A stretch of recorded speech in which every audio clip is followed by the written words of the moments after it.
Welcome to Healthy Living, Healthy Planet Radio, sponsored by EarthX, the world's largest environmental experience, and also sponsored by Natural Awakenings magazine. Live your healthiest life on a healthier planet. Now here's your host, Bernice Butler. Welcome to Healthy Living, Healthy Planet Radio today. We are now well into our fourth season, and we remain just as excited as ever to help you explore and understand that unbreakable relationship between your health and the health of the planet. Here, we look at the hottest topics related to our environment and its sustainability and how they affect your health and wellness. Here, issues like climate change, plastic pollution, extreme weather events, and others will meet up with everyday impacts like allergies and asthma, digestive issues and gut health, cancers, lung and heart issues, and more. So listen in today as we interview experts for today's show on plastics and plastic pollution, focusing on how plastics and plastic pollution is impacting our health. Now, plastics are one of the most widely used materials in the world, yet they can have a damaging impact on our environment and human health, according to many studies. Plastic pollution has become a major environmental concern in recent years, with our world's oceans and landfills being filled with non-biodegradable plastic waste. That is, plastic waste that just will not break down and will not go away. Plastic pollution is one of the greatest global threats we have today, some say, and the impact that it has on the environment, human health, and ocean life cannot be understated. Since 1950, about 7 billion tons of plastic have been produced worldwide, with 9% and 12% respectively that have been recycled and incinerated. And the human population increase and our consistent demand for plastics and plastic products are responsible for a continuous increase in the production of plastics and in the generation of plastic waste and its accumulated environmental pollution. Another report calls it plastic not so fantastic, how the versatile material harms the environment and human health. From cell phones and computers to bicycle helmets and hospital IV bags, plastic has molded society, not meant to be a pun, in many ways that make life both easier and safer. But this synthetic material has also left harmful imprints on the environment as well as our human health. We've likely never gone a day in our lives without seeing something made from plastic. So I ask you now, look around you. How many items can you count within a few seconds that are made from plastic? Isn't that crazy? And in addition to the plastic we see in use every day, large pieces of plastic remain in landfills for hundreds or maybe thousands of years or even forever. And tons of plastic waste flood into our oceans, devastating our marine ecosystems, and plastic particles even make their way into the air we breathe, the water we drink, and the food we eat. And yep, it's inside of our bodies too. It's likely that every piece of plastic ever produced may still exist today, and 2/3 of it has been released back into the environment. Whether it's broken down into microplastics in the ocean or in a garbage pile or perhaps deep within our agricultural soil, plastic makes its way to your plate in some sneaky ways. For example, everyone drinks water, and whether you drink tap water or bottled water, you're very likely ingesting some level of plastic pollution. A recent study by a group called the Orb Media Company tested 159 drinking water samples from cities and towns around the world and found that 83% of those samples contain microplastic fibers, which we're going to talk a whole lot about in this show. And that means that food prepared with plastic-contaminated water becomes contaminated as well. And the first synthetic plastic was called Bakelite, and it was produced in 1907. And it marked the beginning of the global plastic industry, or should we say plastics revolution. However, it wasn't until the 1950s that rapid growth in global plastic production was realized. And since then, plastic production has skyrocketed and is now one of the most widely used materials in the world, bar none. Unfortunately, though, this increase in production has led to an increase in plastic pollution, which is having devastating effects on our planet's ecosystems again, and wildlife, and our health. Humans are exposed to a large variety of toxic chemicals and small plastic particles through inhalation, through ingestion, and direct skin contact all along the plastic life cycle. According to the World Wildlife Fund, who was with us last week, an average person could be ingesting approximately 5 grams or more of plastic each week. And while the health impacts of plastic is still a rather new research area, however, with new findings, insights, and scientific tools, we are constantly getting more information and making new discoveries. Scientifically proven health effects include causing cancer or changing hormone activity, known as endocrine disruption, which can lead to reproductive, growth, and cognitive impairment, as well as breathing difficulties, kidney disease, and cardiovascular disease. Again, we'll talk a lot about some of these issues later on with our experts. The effects of plastic aren't just limited, however, to humans. It plays a significant role in how our marine wildlife is affected, too. We know that when plastic breaks down into these small particles, it soon finds its way into our food chain. And in recent studies, they've raised awareness about emerging contaminants within everyday plastic products. These chemicals are broadly referred to as additives, but can have adverse effect on human health or even disrupt reproduction processes depending upon the individual exposure levels.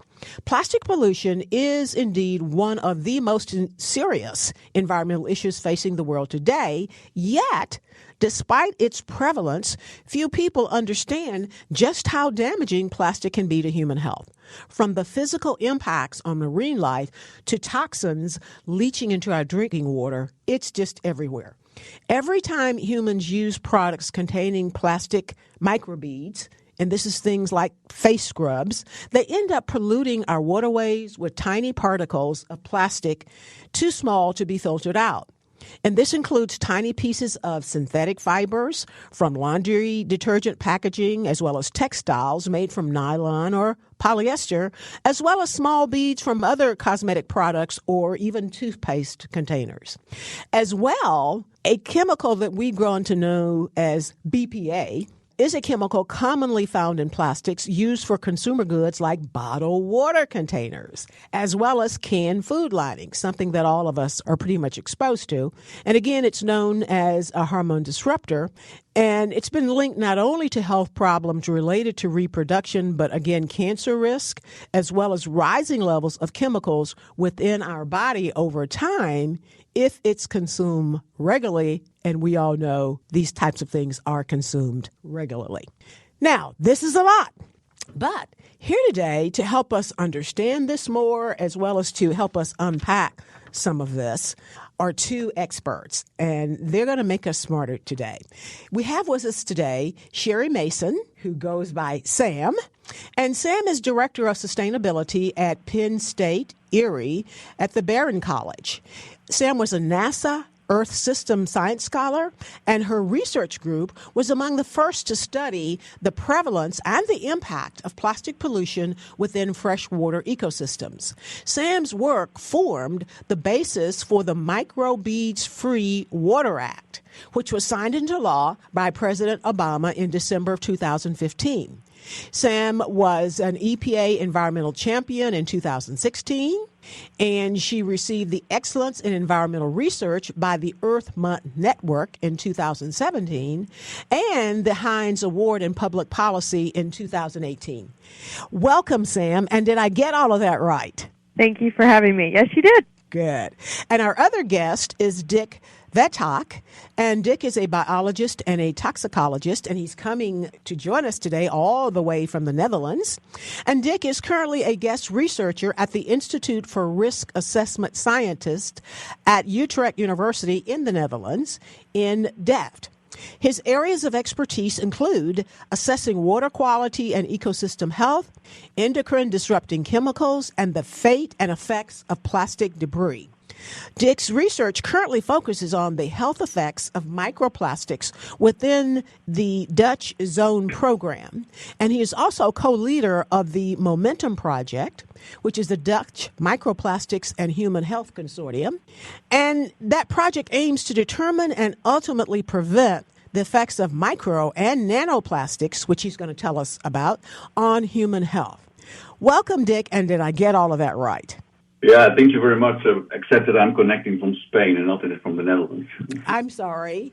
You work in the Netherlands, but you're connecting from Spain. Either way, it's far, far away. And again, we are just so happy and privileged that you could join us today.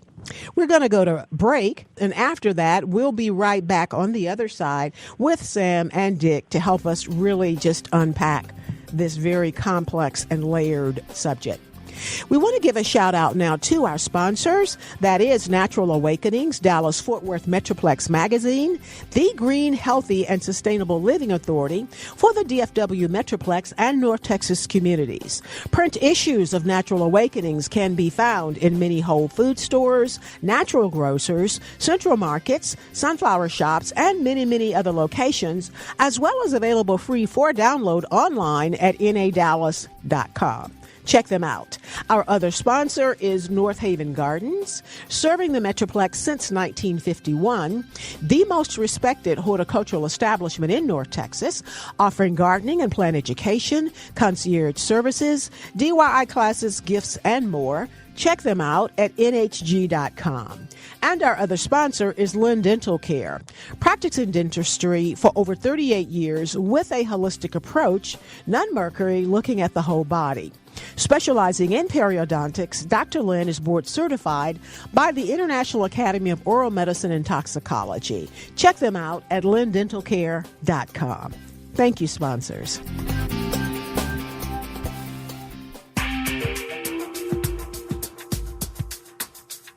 Welcome back to Healthy Living, Healthy Planet Radio today, to our show today on how plastics and plastic pollution is impacting our health.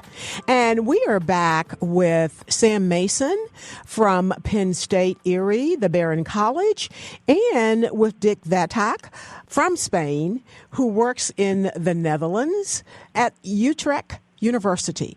Again, welcome you all. We're very glad that you could join us today. I want to start out with Dick. Dick, can you tell us about how most of us most often come in contact with plastics that are harmful to our health, and what makes it plastic pollution? Yes, sure, Benny. So you already talked a little bit about it. You know, we are all surrounded by plastics in our houses, offices, cars, and also outdoors. So if you look around you, and you will see that many objects are made of plastics. So are most of the clothes you wear, and even the plastic paint on your walls or the floor tiles are made of plastic often. And even banknotes and receipt notes are covered with a plastic layer. So we call it plastic pollution, including microplastics or nanoplastics, as soon as it becomes plastic debris that ends up in the environment. So it's likely that all of us are or come into contact with plastics and microplastics, and also the chemical additives that leach out of these plastics. So plastic particles, plastic additives are present in food, drink, and also in the air we breathe. You already said that. So we are all continuously exposed to plastic pollution. And I think it's important to note that there are two sides here. You know, there we have, at the one hand, we have the plastic itself, which are the synthetic polymers made of monomers from fossil fuels. And that's the non-degradable solid material. And on the other hand, there are the chemical additives, such as phthalates, bisphenols, antioxidants, flame retardants, colorants, etc. And there are no plastic objects without chemical additives. The additives are necessary. They're compounded in a polymer matrix to functionalize these plastics. So I want to. The additives are necessary, really, to make the plastic usable to us. Yes, Exactly. Okay, because without it, I know that the base, and I think, well, let's let everyone else know that the base chemical or component for plastic is fossil fuels. Yes, and for fossil fuels for naphtha, which is a side product of the production of diesel, for example, and petroleum. This naphtha is used to make monomers, and the monomers are used to make polymers. The macromolecules we call polymers. And to tell you, of course, we know some of these commodity plastics, like polystyrene, polyethylene, PVC, etc. But there are many more plastic polymer and polymer grades on the market. Now, I want to make sure we understand that the various polymers as well as other additives are used to make the different types of plastic. There's the plastic that covers our vegetables. There's the plastic that we put our groceries in. There's the plastic that toys are made of, the plastic that our iPhone cases are made of, the plastic on our dashboard. And is it correct to say that each of those starts out as fossil fuel, which is pretty much something liquid, and so you've got to add various additives to make it into those various types of plastics I just named? No, at one side you have the polymeric material, which is solid material, and we use these solid materials also to produce plastics, as a let's say as pellets for the pre-production of plastics. But then you have to add certain additives, to functionalize these plastics. You give them a color, for example. You add biocides so they don't rot or whatever, or you use flame retardant so the material will not burn easily. Now, having said that, there are more than 10,000 plastic additives identified in the literature, of which 2,400 are hazardous to our health and the environment, and more than 100 of them are labeled as substances of very high concern that may have serious effects on human health. And these particularly also include these hormone-disrupting chemicals you were talking about. Indeed. So in summary, basically, plastic is pretty much starting with a fairly harmful base component. And then many of, if not most of the additives that go into it to make the various plastic products are also harmful. Yes. And of course, now we're talking about the large plastic items that contain additives that can leach out of these plastic items. And there is a wealth of evidence that some of these additives affect our health and are related to local global disease burden, mortality, and et cetera, et cetera. There are plenty of examples. For example, obesity, poor fetal development, early death are all associated with endocrine disrupting chemicals in household products. So that is one side of the story. The other side is that the solid material itself, so nothing to do with the additives, no, the solid material, the polymeric material itself, it does not decompose to any significant extent. Instead, it becomes brittle and gradually breaks into smaller and smaller pieces. Dick, I'd like to give an example of this so people really can visualize it and internalize it. Let's talk about two things that everybody knows about, and that's the plastic bag, the plastic grocery bag, and the plastic wrapping paper. Yeah.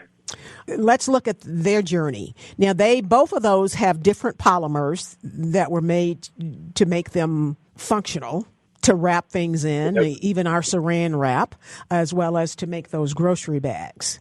And exactly. You're saying, too, that the polymers within those two articles breaks down into smaller and smaller pieces, or tell us about that. Now, let's take this plastic bag, the way you use to wrapping food, for example. So this plastic bag is made of a certain polymer. It could be polyethylene or polypropylene or whatever, This plastic bag contains additives. We know that. And it could also include hazardous additives. So if you store any food in that plastic bag, particularly when you heat it or you leave it in the sun, it may release these additives into your food. That is one thing. But the plastic bag itself, if you put it for a summer, for example, in your back garden exposed to the sun, you will see it will brittle and fall apart in very small pieces. And blow away. Yes. And these small pieces are the micro nanoplastics. Okay. That are generated, from this plastic bag. And they could also contain additives or not, but so there are two different sides here I would like to emphasize. Now, the thing is, We know already a lot about these plastic additives, that they can harm the environment as well as our health. But the other side, the micro nanoplastic issue is something that we just start to explore. The question is here, are these little plastic particles and also maybe these co-contaminants making us sick? And we know that in addition to their physical toxicity, they also carry plastic additives sometimes, or maybe even some other contaminants, and they can bring them into our body. So this is an issue we start now to explore in the last few years. Yes, we're hearing and reading a lot about it. And I know that there have been a number of groundbreaking research projects that really are showing. One of our guests last week kind of laid out for us the fact that, as time goes on, these things have always been there. They didn't just start happening. It's just we just had the ability, I guess, in the scientific tools and wherewithal to research them and determine what's going on. Now, I want to come back to that a little later on, Dick, and we just have about 3 minutes to go before we go to break. So I want to talk to Sam for just a moment on somewhat the other side of that. Sam, which plastics perhaps are most harmful to plants and animals? And how then does the harm that's happening to plants and animals as a result of plastic pollution, how does that impact human health? I don't know that we really have the answers on which plastics are the most harmful. I mean, that's what Dick was referring to, is that the plastics themselves is kind of the forefront, the polymers, understanding the individual polymers and their impact is kind of the forefront of the research. More is known with regard to the additives and chemicals that are included in terms of their impact on human health. But my background is also in chemistry, not ecotoxicology, so I'm probably more able to discuss kind of the breakdown of plastics, what they are, and where we find them and their abundance than specifics with regard to their impacts on plants and animals. Now, well, you mentioned then, though, that the polymers are what's harmful. And so I'm wondering if we're able to work back on that and determine what are the polymers that are most often found to be harmful for animals, and then figure out what they come from and how they're getting there. So as Dick pointed out, there's two kind of sides to this. There's the plastic or the polymer itself, and then there's the additives.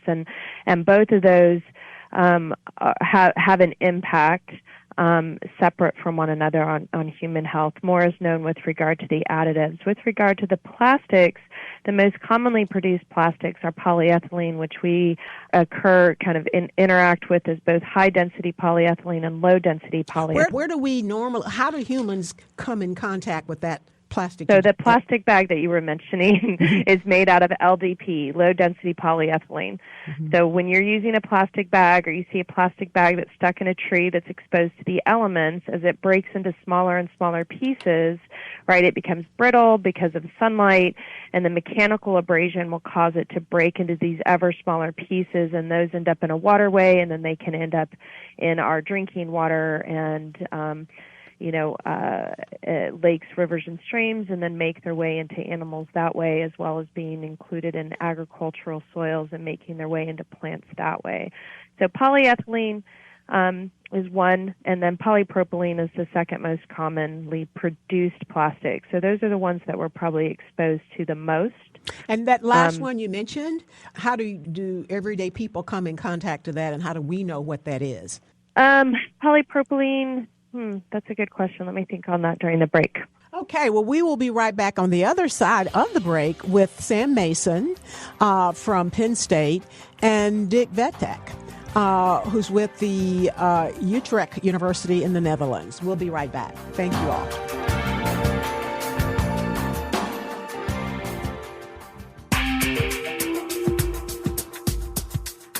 Welcome back to Healthy Living, Healthy Planet Radio, to today's show on how plastics and plastic pollution is impacting our health. And we are back with Sam Mason from Penn State and Dick Vethaak at Utrecht University in the Netherlands, but he's coming to us from Spain today. Again, thank you all for being with us. And we're going to go back to Sam, who before the break was trying to explain to us the impact of plastic pollution to plants and animals, and she was telling us about two primary sources of this, two chemicals in plastic that were the primary sources that were impacting plants and animals, and was talking to us about how we know what these are. What are these? They've got the chemical names, but help everyday people understand what are these bags? Are they, and you did mention one of them was bags, but what's a component? To the degree that we know, then we can certainly be effective in helping drive solutions. So we were talking about the polymers. Mm-hmm. So you would recognize, many plastic items have a resin identification code on the bottom, so they're numbered 1 through 7. So number 4 is low density polyethylene, so that would be your plastic bag, and number 3 is polypropylene. So a lot of food packaging is contained. It's a harder kind of plastic, not quite as rigid as high density polyethylene, which would be your milk jug, labeled number 2. Number 1 is polyethylene terephthalate. It's another very common plastic that is manufactured, and that would be your bottled water. Okay. Polypropylene is also the cap on bottled water. So when our study where we were looking at bottled water and the plastic within bottled water, which is hundreds of times higher than tap water, the two most common plastics that we found in our bottled water study were polyethylene terephthalate coming from the bottle, and more prominent than that was polypropylene, which was coming from the cap. So it's basically the act of opening the bottle of water that is leading to the plastic that is in then and within the water that you drink. Okay. And so the plastics that, though, are most often harming or potentially harm our plants and animals are going to be the plastic from the bags, from the food packaging, things like milk jugs, and, oh, Lord, the ubiquitous water bottles. Yeah, those are the most commonly manufactured plastics, so those are the ones that you're going to see most prominent in the environment and therefore most prominent in our food, our water, our plants, and our animals.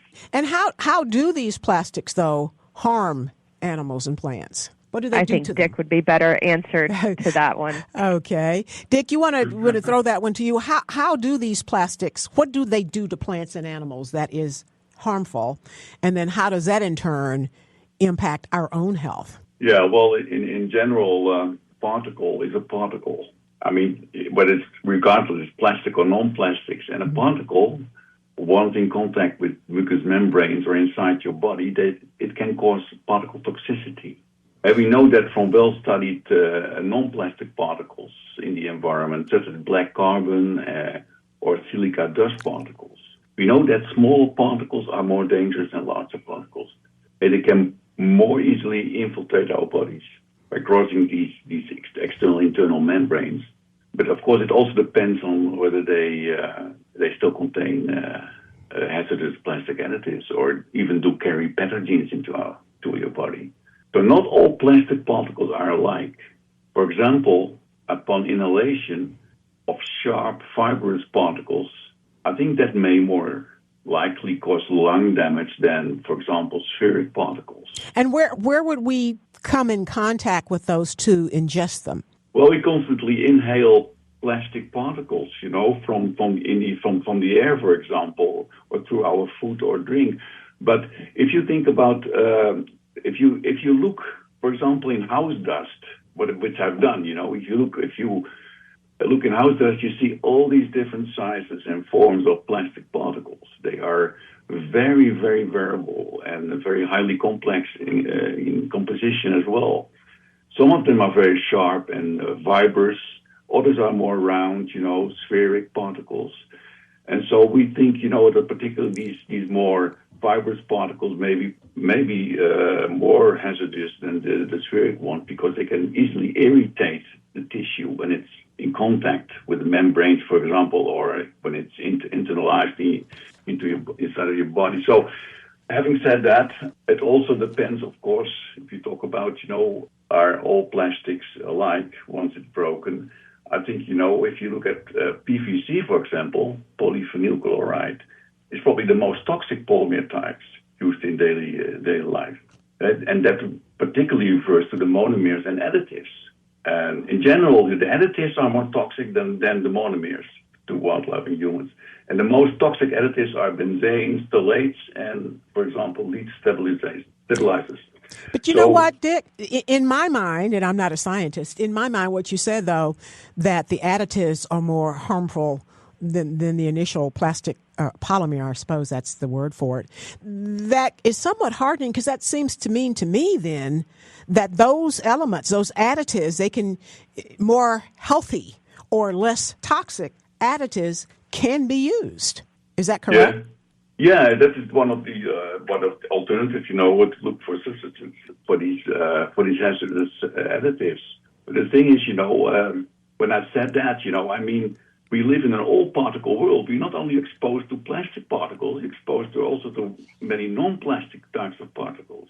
But we exposed to these additives, not only through these plastic particles, but they also leach out from these big plastic items straight into our foods and drinks and in the air. Can you give an example? You said they leach out from big plastic items into our food, water, and air. Just give us some examples of what we're walking around with that's leaching out.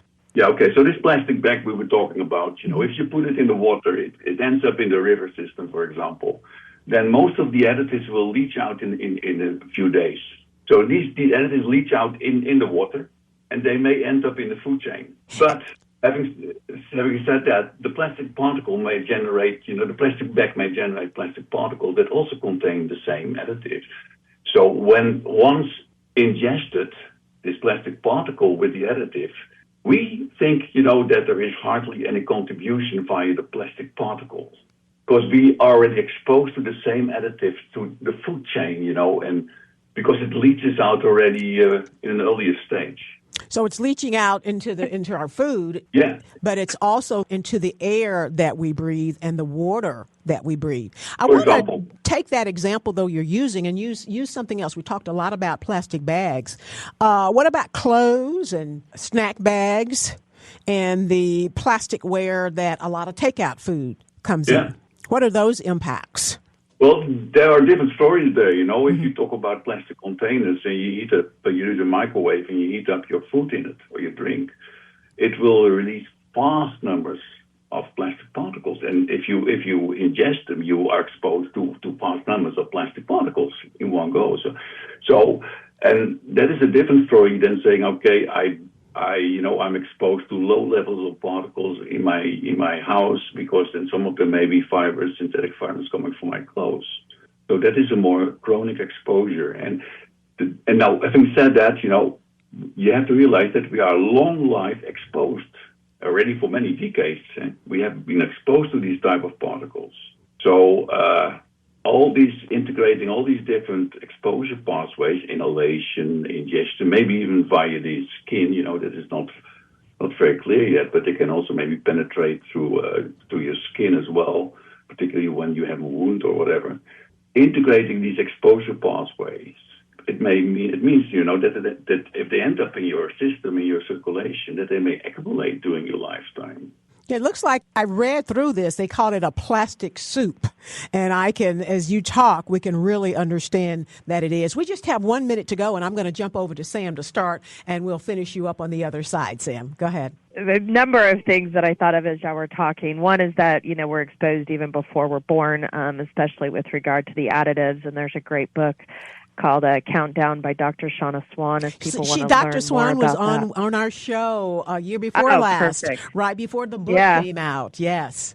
Yeah, she's fantastic. Yeah, and her study it's a showing that the impacts on reproductive health, but more so on gender issues, male gender issues. Yeah. And coffee cups, you're asking about different pathways, right? Mm-hmm. So like coffee cups, people go in the morning to stop off at various locations and get a hot cup of coffee on their way to work.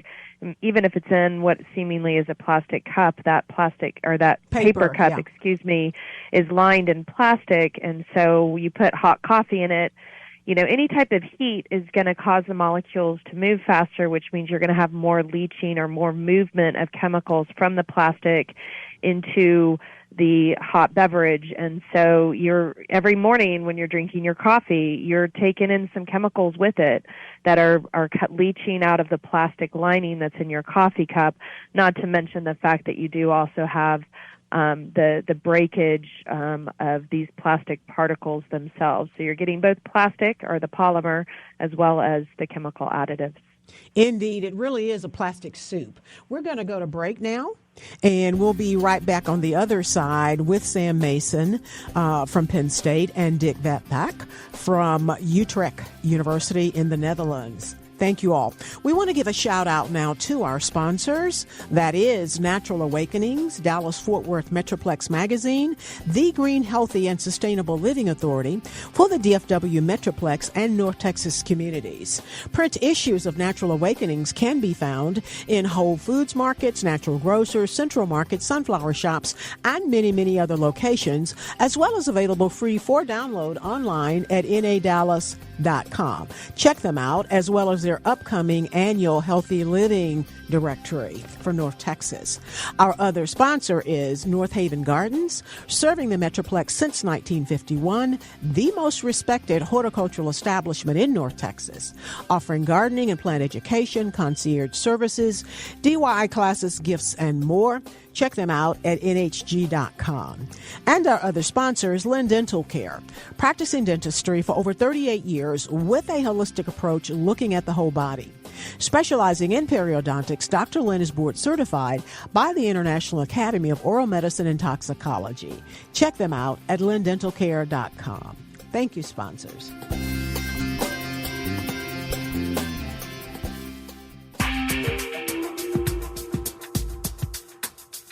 Welcome back to Healthy Living, Healthy Planet Radio today, to our show on how plastics and plastic pollution is impacting our health.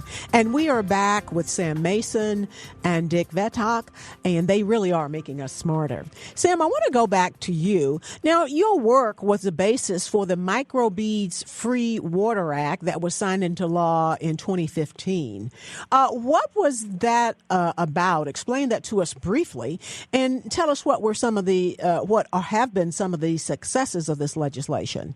In the late 1990s, mid-1990s, many of your listeners might remember that we started to see face wash on the store shelves. It was really cool looking. It was like the clear liquid with like these little beads, multicolored beads that were suspended within this clear liquid. I remember walking down and thinking, oh, that's really cool looking, really you know, a little yellow. And yeah. Those were, I didn't even realize it at the time, but those little beads that were in these face washes were actually made out of plastic, polyethylene specifically. And then it even made their way into toothpaste. And we had dental hygienists talking about, finding little beads underneath people's gums when taking x-rays. A lot of body washes. I was kind of surprised the number of, especially body washes intended for our more male population that had these microbeads. So these microbeads had kind of these plastic microbeads had kind of creeped their way into our various personal care products.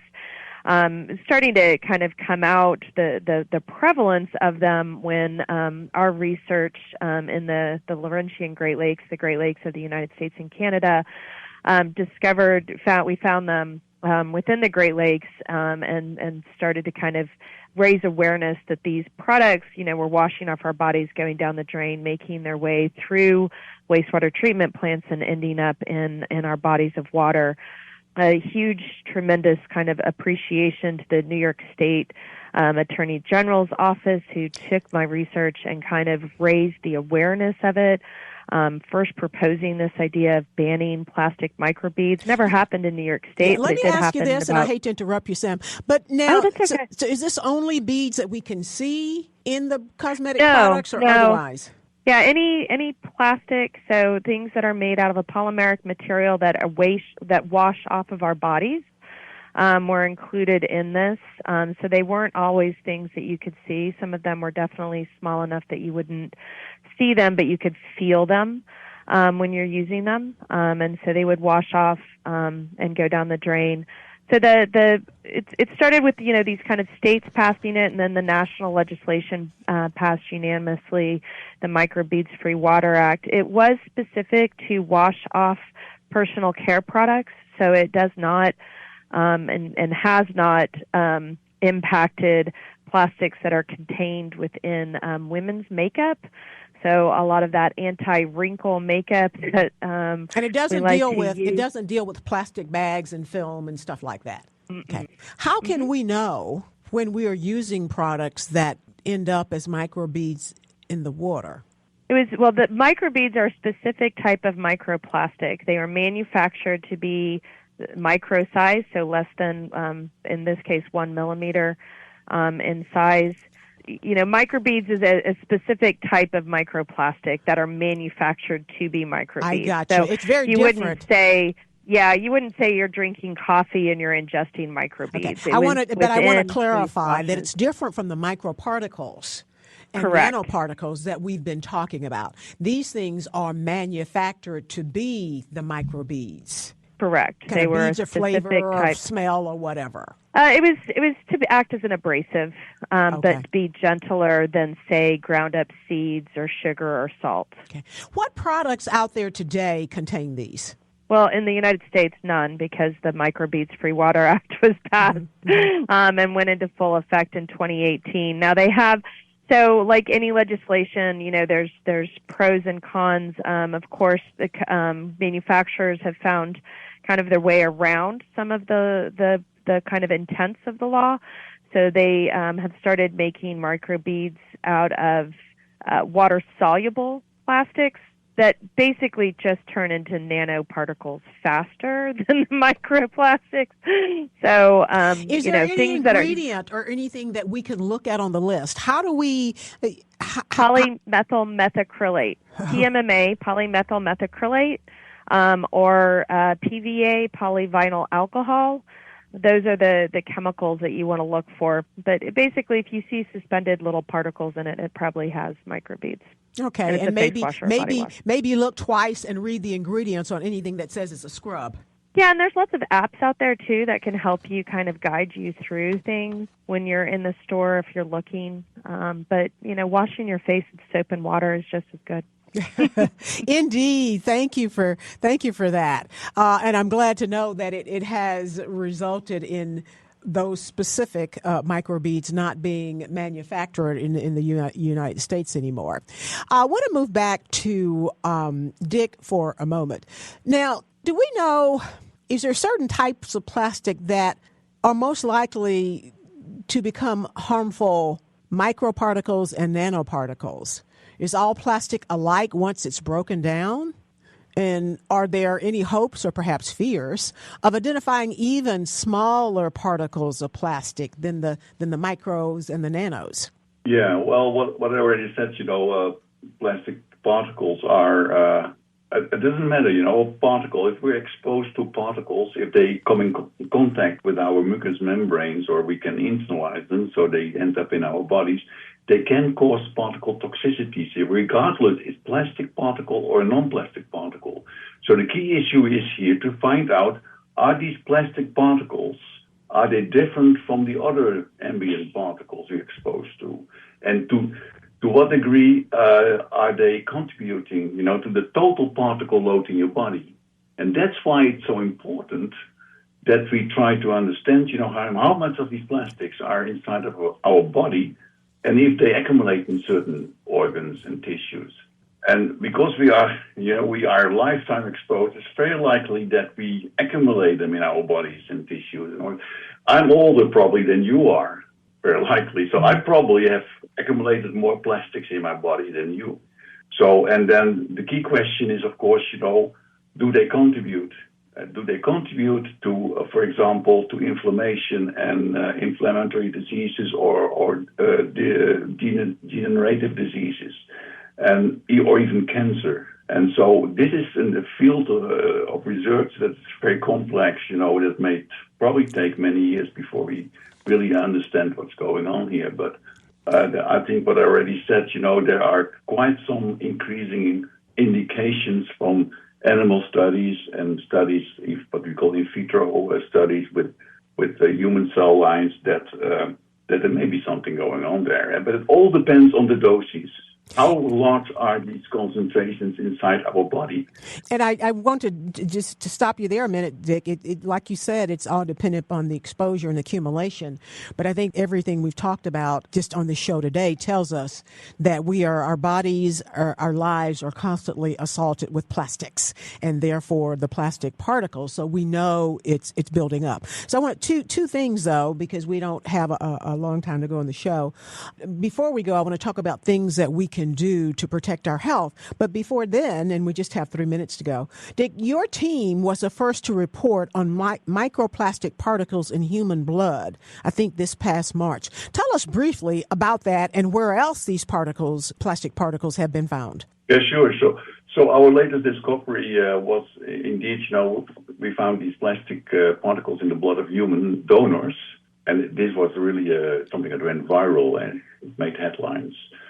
But our study showed that we are exposed to so many plastic particles that they can be found in our bloodstream. Very important to note here that it's a pioneering study, and more biomonitoring is needed to get a better picture of the general population.